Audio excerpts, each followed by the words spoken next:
What if the soul wasn't just an idea? What if it had weight, form, and could be seen leaving the body? In 1907, a small-town doctor in Massachusetts believed he could prove it. His name was Duncan MacDougall, a man who stood at the blurred edge of science and madness, obsessed with a single, chilling goal: to photograph the human soul. This is his story, and the unsettling world that might have existed if he had succeeded. Duncan wasn't a priest or a philosopher. He was a doctor, a man of facts. He treated dying patients in his quiet Haverhill practice, and with every life that ended, he felt an undeniable shift in the room. A presence, gone in an instant. It wasn't just sadness or silence. It was something tangible. He began to wonder, to fixate on a question no one else dared to ask aloud: does the soul weigh something?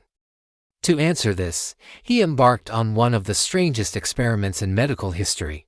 He designed and built a set of massive industrial scales, a contraption of wood and steel, precise enough to detect the slightest change, yet large enough to hold an entire hospital bed.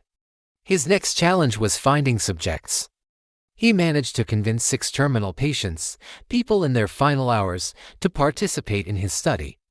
He promised them a quiet, dignified end, while he pursued a truth that consumed him. With his subjects in place, MacDougall began his macabre vigil. He sat by their bedsides, meticulously recording every heartbeat, every shallow breath, every single ounce of weight lost to sweat or exhalation. The room was heavy with anticipation, the only sounds the ticking of his watch and the gentle creak of the scales. And then, it happened. One by one, they passed away. And in each case, at the precise moment of death, the beam on the scale tipped. It dropped. The amount of weight lost was, astonishingly, consistent. About 3/4 of an ounce. 21 grams. That, MacDougall declared, was the weight of the human soul. But numbers weren't enough. He was a man of observation, and he needed to see it. He wanted to capture the exact moment life leaves the body, to witness the soul's departure. He turned to the nascent, almost magical technology of photography. He began experimenting with early glass plates, volatile chemical gases, and strange vapor lenses he designed himself, lenses meant to capture heat, movement, and energies invisible to the naked eye. His initial attempts yielded nothing. The developed plates showed only the stark, still image of a body at rest. Frustration mounted. Was he chasing a ghost? But then came the blur. One of his plates, developed in the dim red light of his makeshift darkroom, showed something impossible: a faint streak of mist, a wisp of light rising from the patient's chest. Another plate revealed a faint, ethereal silhouette, almost human in its form, hovering just above the body. He couldn't believe his eyes, yet the evidence was right there, etched in silver nitrate. He had done it. He had photographed the soul. News of his experiment spread like wildfire. Headlines screamed, "The mad doctor weighing souls." Priests condemned his work as blasphemy, a grotesque attempt to quantify the divine. Mainstream scientists, meanwhile, ridiculed him, laughing him out of conferences and dismissing his data as flawed and his methods as absurd. They called him a charlatan, a lunatic. But MacDougall was undeterred. The mockery only fueled his obsession. He doubled down, retreating from the world and transforming his basement into a sealed laboratory. He shielded it with thick, light-proof curtains, painstakingly isolating every chemical and lens to eliminate any possibility of error. He was determined to capture an image so clear, so undeniable, that the world would have no choice but to believe him. It was during his last and most ambitious test that disaster struck. We don't know the exact details, but something went catastrophically wrong. Perhaps a chemical flash, a spark of static igniting the volatile vapors he used. The fire spread with terrifying speed. His lab, his life's work, was consumed by flames. That night, his entire archive of evidence burned to ash. Every photograph, every detailed plate, was lost forever. Only his written notes survived the blaze, and one other thing, a single, melted glass plate, warped by the intense heat. When examined later, it appeared to show something, a shape, distorted by the fire, that looked chillingly like a face. But let's pause here and imagine a different world. What if he had succeeded?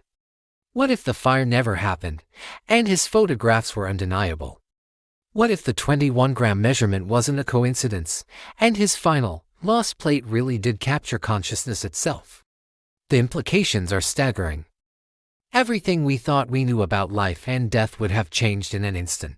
Hospitals would likely be the first to adopt the technology. Soul cameras would be installed in every palliative care ward, every emergency room. Doctors would no longer just declare a time of death, they would document the soul's departure. The line between medical science and spiritual observation would dissolve. The justice system would be turned on its head. Criminals could no longer hide behind lies or plead innocence. Their guilt or lack thereof could be seen in the very fabric of their soul as it departed. Executions would become public spectacles, not of punishment, but of verification. Faith and science, two forces often at odds, would merge into something new, and perhaps terrifying.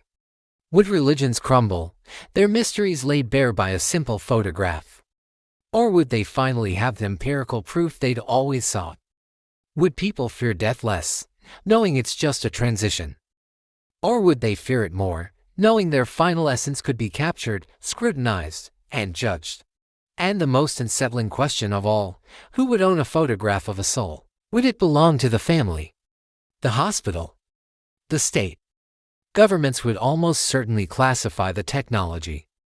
Scientists might try to weaponize it, to study the essence of life for military gain.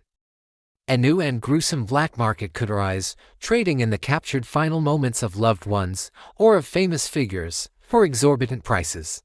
Duncan's discovery would have fractured society, splitting the world permanently into believers and skeptics, with no middle ground. In reality, the world chose skepticism. Following the fire, MacDougall's colleagues abandoned him completely. The medical board, under pressure from the scientific community, stripped him of his license. He spent the rest of his life in quiet obscurity back in Haverhill, a pariah who spoke to almost no one. Yet, until his dying day, he insisted he had seen the soul rise. He died in 1920. And here the story takes one final, eerie twist. Some say his own body was weighed after death, out of a morbid and spoken curiosity by those who remembered his infamous experiment. And the rumor, whispered for decades, is that his body, too, was 21 grams lighter. A final coincidence, or a chilling confirmation? Even now, over a century later, scientists are quietly repeating his tests, though they wouldn't dare call it that. They use sophisticated thermal cameras, magnetic sensors, and quantum radiation detectors. And every so often, a result surfaces that defies explanation. A sudden, localized drop in energy at the moment of death. A fleeting flicker of light that shouldn't be there. But we don't talk about it. It's relegated to the fringes of research, because the alternative is too profound to consider. Because what if Duncan was right? What if death isn't an end, but an escape that can be seen, if you just dare to look long enough, and with the right kind of eyes? Duncan MacDougall believed that science could touch the divine. He wasn't afraid of the unknown, he tried to photograph it. And maybe that's why his story still haunts us. Because deep down, in that quiet place we rarely visit, we all wonder, what if he really did capture it? What if, for one single, terrifying moment, science looked at the soul and blinked first? Thank you so much for watching. If you found this story as fascinating as I did, don't forget to like this video and subscribe for more journeys into the unknown. We'll see you next time.